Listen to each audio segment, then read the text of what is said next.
nari mu bihe bibi bro. Naro 30 umunsi wo gukesha. Ijya munsi nari njyamye mu nzu. Izina rya Yesu turabasenge. Nta kintu kibi cyabayemo. Ni ikintu ciza. Sibyo? Kuko umuntu akurondeye akifuza cira mu nda. Yashoboye kunyereka ibitangaza naje ubwanje narindi. Yo yoza imbere. Izindi zikaje inyuma. Mimi arimo. Ni mushiki wanje. Aho ntawundi rero.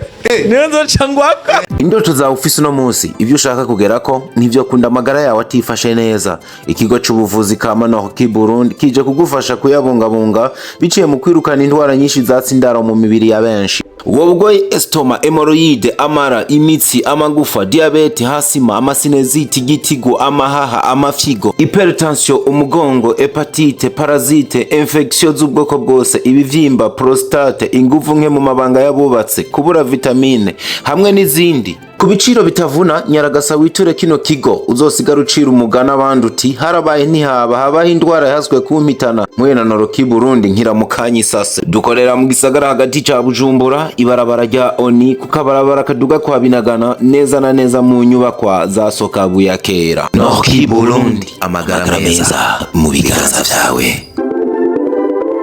Yeah man, ladies and gentlemen, hope you're doing well guys. Twe turashimuhoraho niwabikora umunsi ku munsi ibintu bikagenda neza twenyegeza entertainment hasi hejuru.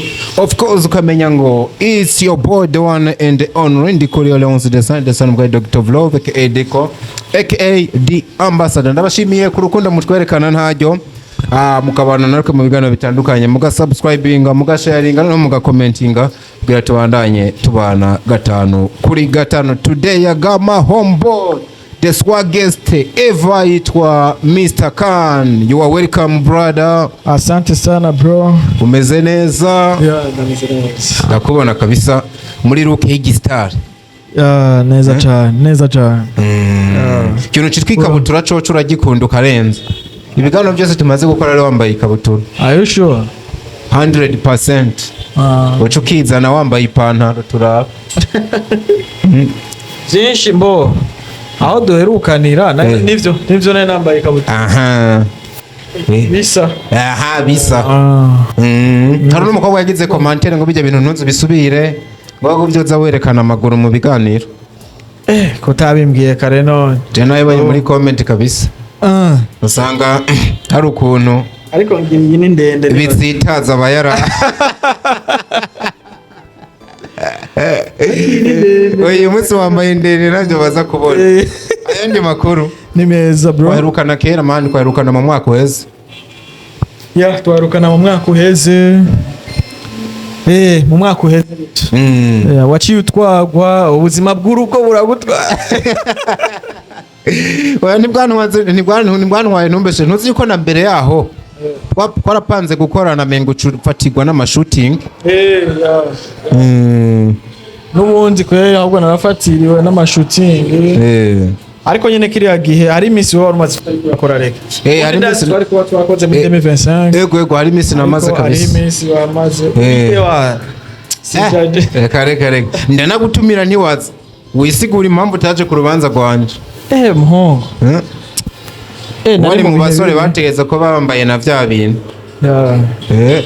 Nari mu bihe bibi bro. Nari mu bihe bibi. Naragwaje mama ndagwaza mutoyi wanje. Oh la la. Nanje ubwanje ndagwara. Nawe waragwaye kiyagiye? Nanje naragwaye ku buryo ndaremba nyene ndamera fo. Oya. Ariko nyene vyabaye. Kumani kumbe warangije umwaka mu bihe bibi? Novuga ngo ijyandwi ya Noel na Bonane. Ijyandwi yose nari muhira. Yego. Njyana. Naro 30 umunsi wo gukesha. Ijya munsi nari njyamye mu nzu. Ijya munsi kweri byari bimeze gute komenga wahora no gukesha swat maybe wagiye mu rushengero hari kera sino bawebereye muri dancing na ukarara uratamba hagasha. Oya muri eglise ni nkuru y'umubabaro. Muri eglise oya mbose nkunda kuja muri eglise. None gute? gute no mara igihe kirekire nariko ndasenga ngo ku munsi wa nyuma wa 30 ngo cegenda ukeshereza muri eglise uko nugufera me wenda kwemeye ibintu byo gufera sivyo utagiye ntuba waragiye nyine ucurekera nsigurira ukuntu ushobora kumara eraba umwaka wose sivyo umwaka wose ntuja gusenga ariko kuri uya munsi wa nyuma ukaja gusenga muramba barira simwe niko ndabwira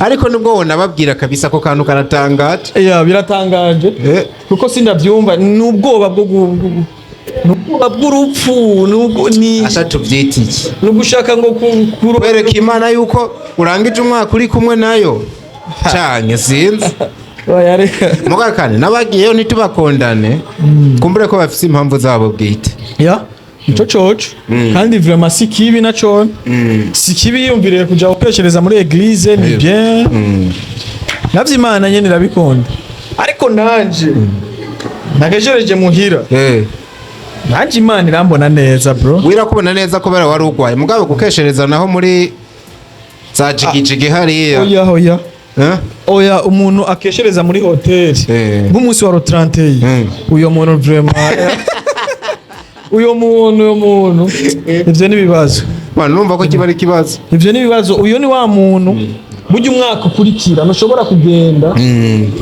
kugenda ngo urangire kweri uyo muntu adahuye n'ikibazo man harimo imikoshi bro gene imikoshi ariko rero ikintu nibaza ko 30 ya mahoteli yari yugaye yarakoze ni benshi bakoze rego rego kutwe tubyumva kari bibi hari abavyumva kari ibintu vyiza ivya benshi bibaryohera bwo wumva ujya munsi ewana na munsi rero special gusumba yindi bakavuga bati rero twebwe ewana tugira iki ukeshereza nibwo buryohe yani baba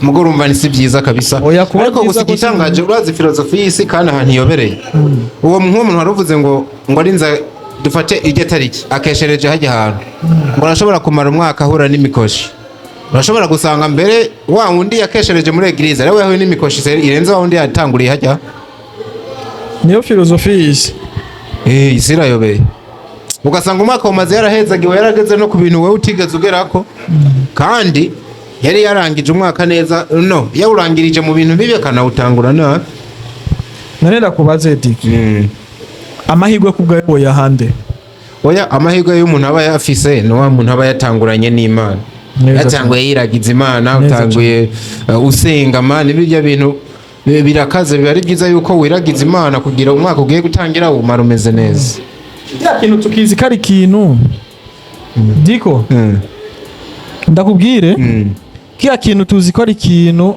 ni kintu abantu benshi bakibona nk'ikizira basi nk'ikintu mengani ni kintu mengani sinzi ukunda ni dukoresha ikizira nyene ni kizira nyene noneho n'abantu benshi n'abavyeyi abavyeyi yabana leta ibyo bintu usanga iri kirabibuza hanini sivyo mu ma eglise ibiki urumva sasa ukibikesherezamo sivyo ni impamvu imwe yotuma kwera aho hantu utazohakura imikoshi mu gihe basi wari kuvuga ati reka jewe ngende muri eglise nubwo atari muri eglise ariko basi muhira ukavuga ati je sengere muhira shima Imana kweri yarandinze kandi ndayisabe intangurira umwaka neza buryo uwo muntu afite amahirwe menshi gusumba uyo muntu yagiye muri bijya bintu kiretse waravyemerewe kuba uvyemerewe bica byitwa guhimbaza ariko ronda kubwira ikintu kuri iyo filozofi y'isi waruvuze uzubirabe mu kwezi kw'icenda abazovyara bazoba ari benshi ego urumva baba abo biciye mu nzira nziza baba mu zindi nzira la majorité n'abazoba bazitwariye kuri ujya munsi wa 30 ibibondo birabonekana benshi baraboneka ahubwo bajya abantu kenshi ntibahusha oya ngo usha gute ko Imana ishobora bafashamo mu izina rya Yesu turabasenge Imana anyway twavuga ibyo mu mwaka uheze ni umwaka wabonye gute mu bijanye na kariyeri akazi kawe filme cyane kuko niho bamenye umuntu yitwa Mr. Khan ni umwaka mwiza ni umwaka wa mbere umwaka mwiza umwaka nakozemo ibikorwa byinshi cyane ibikorwa bitandukanye nakozemo amafilme menshi umwaka uheze ego nani zo kwibuka Bo namba no shobora kuzibuka nk'akarore. Navuga ati nakoze 10. Yego. Uyu mwaka. Reka mvuga ati nakoze nka 10. Bo tuzigerageze je ndabonayo cira munda. Cira munda. Agatsirikwa ni gahere. Agatsirikwa ni gahere. Save the date. Urupfu ruragutasha. Urupfu ruragutasha. Filme yo kwa Fani Data. Filme yo kwa Reminisce 666. Be Heartbeat waivutse. Oya sinayikinyamo. Heartbeat nuriyo ni Keve ko. 666. Naho nyene wari urimwo. Naho nyene nari ndimwo. Filme ya indi ni ya kwa Mutoni nta filime mbe wakinyeyo kwa Mutoni. Save the date. Ni Save the date okay waivutse. Haro nandi ma project menshi tokwibuka. Hariho n'ama project mbe atandukanye. Hariho na manager nyibuza. Manager nakwibutse muri project yemwe ni ya. Havuyemo zino shasha duhava tugera ko na yindi. Mbo ni kwa Rigera inarijera. Hariho n'iyindi wanashima nayo nitarasohoka. Ndayibagiwe. Ni nyinshi ariko. Usanga no kwa mwarimu warakinye mwarimu Auguste. Oya. No kwa Gihuhusi. Kwa Sabasi no kwa Sabasi Rozi 3. Agatima kongo hamwe ni akamuna nakamuna zitatu niyo yo kwa Gihuhusi nako nirasohoka ako twakeme demive bo zirashika 10 cyane zirarenga kabisa umuntu arabyumva murumva yuko bishobora kurenga rero novuga ngo izashoboye ku nambaro nako ndavuga ngo nambano banarakinye nka 10 nk'akarorero yego hakamenyekana nka 5 numvisemo nka 6 kabisa rero namba uwo mwaka uheze hamenyekanye nka 5 uyu mwaka wa 2026 ndashaka kuzokina nka double izo nakinye canke triple izo nakinye 2025 ukiri ngaho gato mbabare sinda guciriyemo kuko nibaza bizaza gutworera cyane kwagira muri mwaka utangiye kuvuga tubanje guhuriza kwa kino kintu urumwe of course bagarutse ku ma headlines bukabonekana mu filme hafi nka yose yari hit mugabo bamwe bakerekana amakenga bari bafise avuga ati uno muhungu ko rekana kina muri filme nyinshi ntazohava asanga yitesheje agaciro gusumba kukiha wowe experience canke inyungu wabonyemo niya icyambere novuga ngo nta kintu kibi cyabayemo ni ikintu ciza sibyo kuko umuntu akurondeye akifuza kumukinira koko namba turi mu guteza imbere igihugu cacu biciye mu gukina amareresi aho niwo kwaga ikintu novuga ngo cyambere nungutse Mr Kane wa 2024 na 2023 siwe Mr Kane wa 2025 na 2026 sibyo novuga ngo narahakuye ikindi kintu igikomeye cyane kumbureyo navuga ngo nzane ibintu byo kwigira ibintu sinarinzi ngo iyi niyo izo ntuborera inzira sivyo hari gihe ukina filme canke uwanga gukina filme wari wibaza ko ari izo guhereza ugasangira kwimya ahubwo ijya wagaye ugasanga niyo ari kugira iki niyo ari kugucira inzira bivuze ngo rero biba bindi ngombwa kwanga kuja gukina ahandi hantu ngo ni kubera ngo uri kuritesha agaciro no we namba hari umuntu yanditse filme yiwe akifuza kuvuga ati je kwereka ikibanza kandi yoshobora gucactinga bien sibyo uyo muntu kubwanje sinshobora kumugaya ndagenda tugakora sibyo kubera ko jewe ndi muri ya circuit yanje nyene yo kwiteza imbere nateza imbere n'igihugu canje biciye mu mpano yanje rero aho oya sinoshobora kuhagayira sinoshobora no kureka kuhakorera ngo ni kubera iyo motife sasa turabe ano ma project yose yarahari ayo twagiye tuvuga antuka byanga byakunda zinini urazibuka ni yahe wagizemwe ibihe byiza uvuga ati zari nziza zose ari kino sinzoyibagirwa muri 2025 Chiramunda hari impamvu irenze iyo twari twarumvise wowe ufise sabwa ati ho bari impamvu irenze iyo twumvise wowe ufise ituma uvuga ko Chiramunda ariyo utazibagirwa iyo mwari mumvise sindi kugutahura sindi kugutahura ngo nahuza neza ngo mbo filme Ciramunda Yego. ni filme nziza cyane ni filme yaranyugururiye ni filme ya imwe mu mafilme menshi nakinye yashoboye kunyereka ibitangaza nanje ubwanje narinze so novuga ngo uyigeranje n'izindi iyo yoza imbere izindi zikaja inyuma Yeah.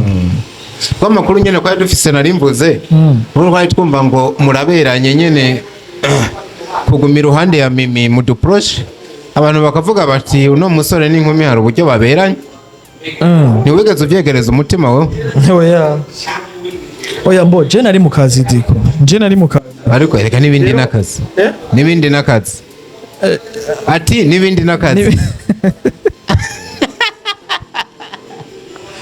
yego n'akazi ariko jewe siko nari nagiye gukora je nakoze icyari canja aho kane ndafise ubwo bakuze dusazira nabi kuri ayo masoni ya ugira n'imbere y'inkumu ukagira isoni je n'amasoni mfise witonda kandi rero umunsi nashize kuri mushiki wawe diko uravyibuka ko ngeze kuyigusezerana kandi muga twavuganye ko bizoca mu nzira nziza ukaza ukabibwira mutamu nukuri ko Imana bizoca mu nzira nziza mu nzira nziza nta bwoba mugabo mukinyi wabi oya pana mukinyi wabi man je sindi wo mukinyi wabi bro uza habona kabisa nagenze habona kandi nibaza ko nta gaciro na je noba nihaye rero kugira ndamuhe n'agaciro sister wawe nzoza habona ndamukubitsa inkwano mutama none wari uzi ko mu bashiki banje mfise Mimi Mirelle nawe arimo sabe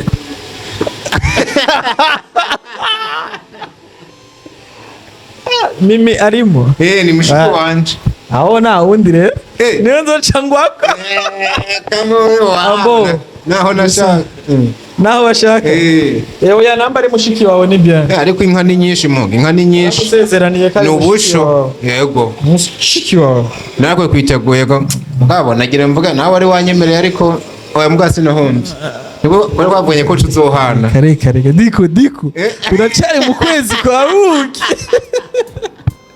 umuhungu aho yobyumva acanga indaro sambore ubundi aho rashobora reka kandi none mubwiye oya reka none mubwiye oya arasara aravuga ati nukuri kw'Imana ati diko uzomuze n'uyo muntu reka numvise kandi oya ntari rapfa ndafise petit frère wanje tunasa banza wumvirize nimba sister wawe yari kunyemera cyatuma petit kuko ndazi naramusumbya n'imyaka ndamuho bahakwa kuyinganya frère hama uce wiziri wacu watantambana je twitwa aba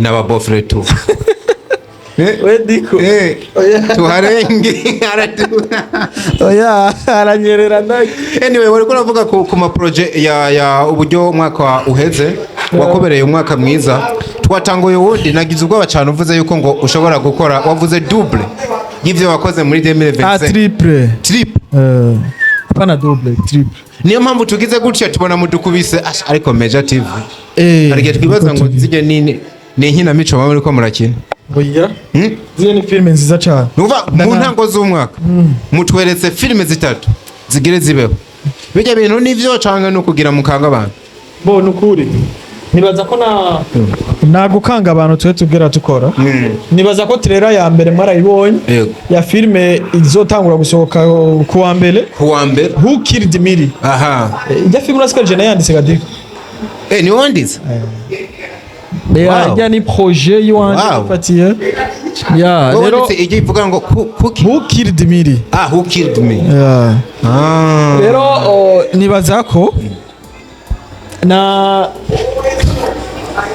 nta kintu kibi zosura gukora kandi kujya mwazibonye niko zizosohoka kujya nyene no kuvuga ejo muzobona trailer nayo ijya filme jewe ndinde vendredi mubone trailer yijya nayo usagute bivuze ngo zizosohoka uko nyeneza twaziberetse mwazitweretse bivuze ngo Who Killed Miri zosohoka kuwa mbere misi yose saa 2 jewe ndinde isohoke kuwa gatatu misi yose saa 2 usagute isohoke misi yose kuwa gatanu saa 2 ivyo rero ni guhera mu ndwiza nibwo muzotangura kuyibona yeah kandi ko mugire na abandi murabimye umwanya nimuhagahenga abandi oya nukuva tugiye kumara igihe twirabira Major TV gusa imisi yose murayifasha izo zihera dushiramo izindi zitatu nyene oya nibaza rero ngo ku mwanya twataye umwanya waheze tutariko turasohora tugiye kugarukana tusubiriza ibikorwa byinshi cyane kandi bimeze neza ariko nkebure kandi aba bantu bose bazoraba izi filime bazobiteguye bazobiteguye kubera ko ni filime zirimwo amarira menshi zirimwo agahinda umubabaro urukundo bazoshire hafi ya romance yanyu kakantu k'igihinde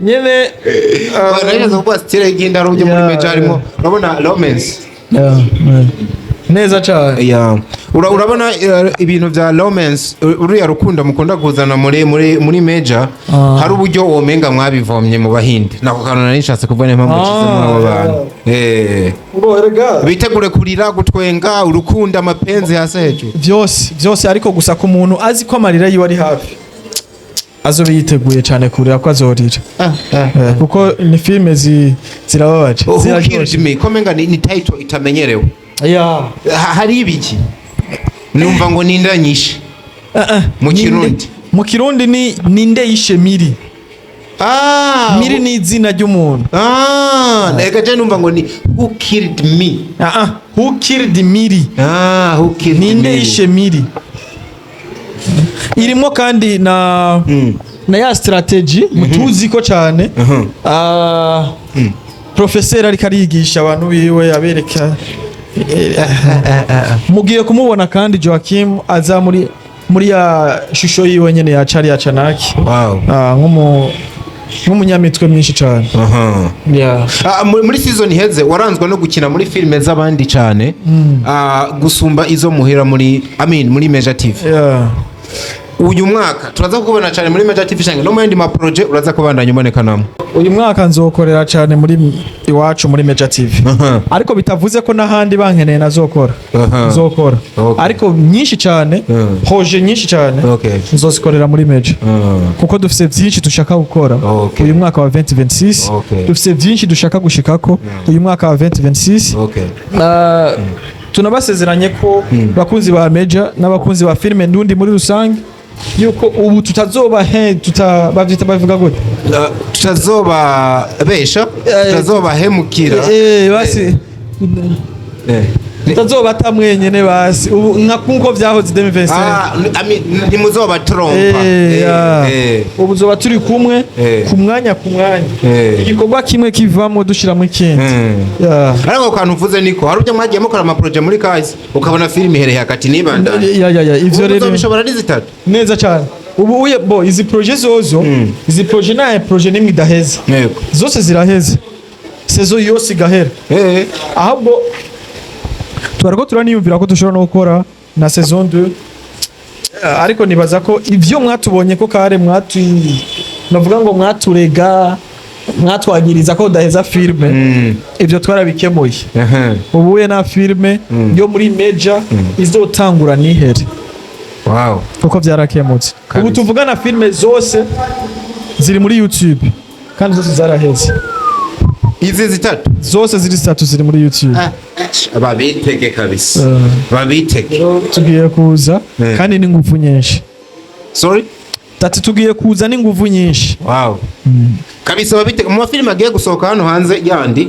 harimo filime y'umwana mutoya nabonye yitwa Liz wabonekanye kuri kava nk'umuntu agiye kuyibonekanamo ibintu bimwe bivuga yuko bisa n'ibitaryoheye abantu bo muri Major muri kumwe mbere n'abantu rusangi bafite ama project mane bakavuga ati kane ariko arakora muga hari ibintu akora rimwe rimwe ukamengano kwisesagura kubonekana muri project y'uno mwana agitangura wagiye kumufasha amenyekane wagiye guca amafaranga ubibonamo iyahe nyungu kuri wewe ko bamwe bari kwagiriza igihombo niko ndakubwire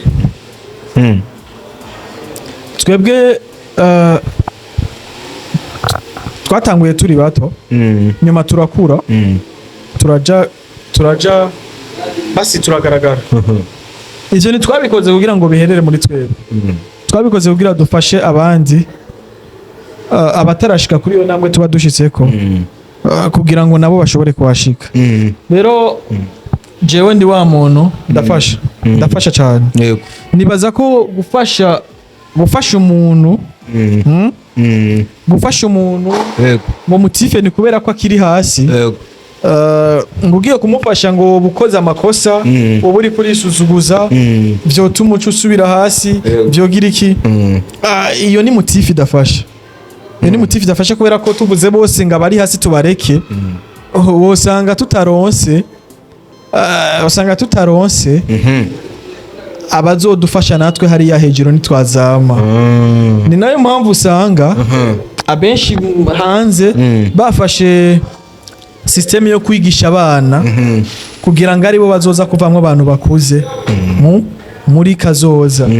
Nibafata ngo bariko barigisha abantu bakuze kubera ko bazi ko bakuze n'ubundi kubigisha bo bashobora kugenda kubera imyaka, sivyo? Ahubwo bafata abana. Iyo ni systeme yo hanze muri Europe, bigisha abana cyane kuko bazi ko aribo bazovamwo ibintu bikomeye muri kazoza. Bivuze ngo rero impamvu basubira mu bana ni kubera ko bababonamwo iki iterambere, sivyo? Rero hamwe bo birengagiza bohava usanga igihugu kigize iki kibaye futi. Natwe rero ahubwo nanasaba n'abandi bose baba bibona uye gutandukanye bashobore kugira iki nyine basubire hasi babafashe gufasha ababituye ni sawa kuko nuzi umuntu azogufasha nawe je imbere. Wow, nari numvise babivuga ndavuga ati tuhuye nzokikubaza. Anyway kan ndagushimira cyane. Jewe nzobagendera muri Empire hakujya tawe ibintu ukujya bimeze muri Major urazi ko ari muhira ariko kandi ngiye kuza ndaza ku matere cyane ndabo uburyo babimeze. Hari abafana benshi bagukunda bakunze umwanya twateramanye ugira akajambo basigiye cyo tuguherekeza twimanukira neza cyane. Reka manze ndagushimire diko ko washoboye kunyumvira ko uyu munsi tubashobora kuba twikwicarana turaganira. Ni iby'agaciro kandi birangyoheye sana. Uri umwe mu bantu bariko barakoresha ingufu nyinshi zishoboka kugira ngo urabe ukuntu sinema ndundi yoshobora kugira iki kugera kure hashoboka. Ndagushimiye nanje kuba waje musasa. Niyo mpamvu rero mvuze ngo reka nshimire n'abakunzi ba Mr. Khan, abakunzi ba filime ndundi muri rusange, abakunzi ba Diko Entertainment. Ndabasaba gukomeza kudushigikira. Nanabasabe kandi kuja kuri YouTube channel ya Major TV mwe murakora subscribe kugira ngo ibikorwa muzoba bambere kubibona. Nuko rero na Facebook page yanje nimuze murazibagira. Mimbuga zanje muzijeko Mr. Khan Burundi, TikTok, Instagram hose mujeyo. Nuko kabisa nshimire umwana muto yitwa Press Kid yarahari cyane. Press Kid yo musore n'umukozi witonde. Numukozi kabisa. Umusore n'umukozi kabisa. Umusore n'umukozi yaranyemeje muri filme. Muri filme ya Muco. Kandi ngo yarahara ariko mumwitege araje azokora n'ibindi byinshi bidasanzwe. Na respect bro. Kabisa.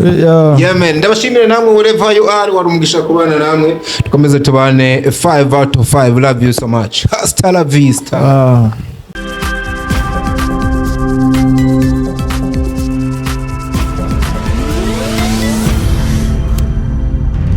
Diko Entertainment.